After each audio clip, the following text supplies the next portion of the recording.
We are going to die, and that makes us the lucky ones.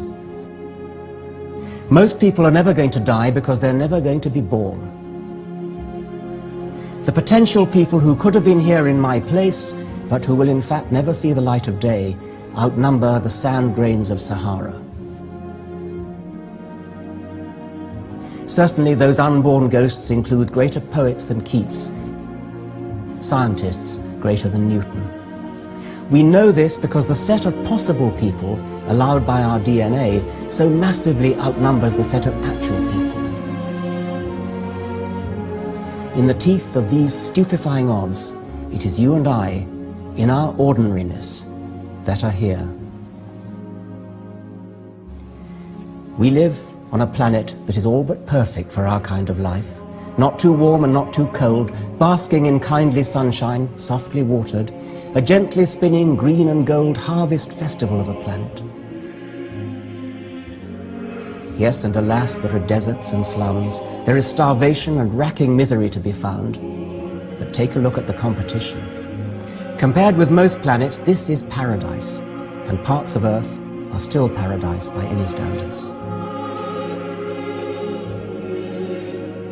What are the odds that a planet picked at random will have these complacent properties?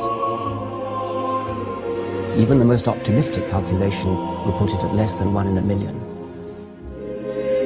Imagine a spaceship full of sleeping explorers, deep frozen would-be colonists of some distant world. Perhaps the ship is on a forlorn mission to save the species before an unstoppable comet, like the one that killed the dinosaurs, hits the home planet. The voyagers go into the deep freeze, soberly reckoning the odds against their spaceships ever chancing upon a planet friendly to life. If 1 in a million planets is suitable at best, and it takes centuries to travel from each star to the next, the spaceship is pathetically unlikely to find a tolerable, let alone safe haven for its sleeping cargo. But imagine that the ship's robot pilot turns out to be unthinkably lucky.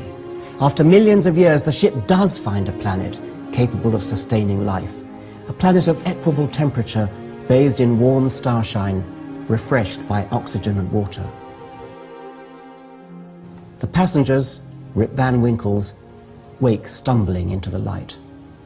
After 1 million years of sleep, here is a whole new fertile globe, a lush planet of warm pastures, sparkling streams and waterfalls, a world bountiful with creatures darting through alien green felicity. Our travelers walk entranced, stupefied, unable to believe their unaccustomed senses or their luck. The story asks for too much luck. It would never happen. And yet, isn't it what has happened to each one of us? We have woken after hundreds of millions of years of sleep, defying astronomical odds. Admittedly, we didn't arrive by spaceship, we arrived by being born. And we didn't burst conscious into the world, but accumulated awareness gradually through babyhood. The fact that we gradually apprehend our world, rather than suddenly discovering it, should not subtract from its wonder. It is no accident that our kind of life finds itself on a planet whose temperature, rainfall, and everything else are exactly right. If the planet was suitable for another kind of life, it is that other kind of life that would have evolved here. But we, as individuals, are still hugely blessed, privileged, and not just privileged to enjoy our planet. More, we are granted the opportunity to understand why our eyes are open and why they see what they do in the short time before they close forever.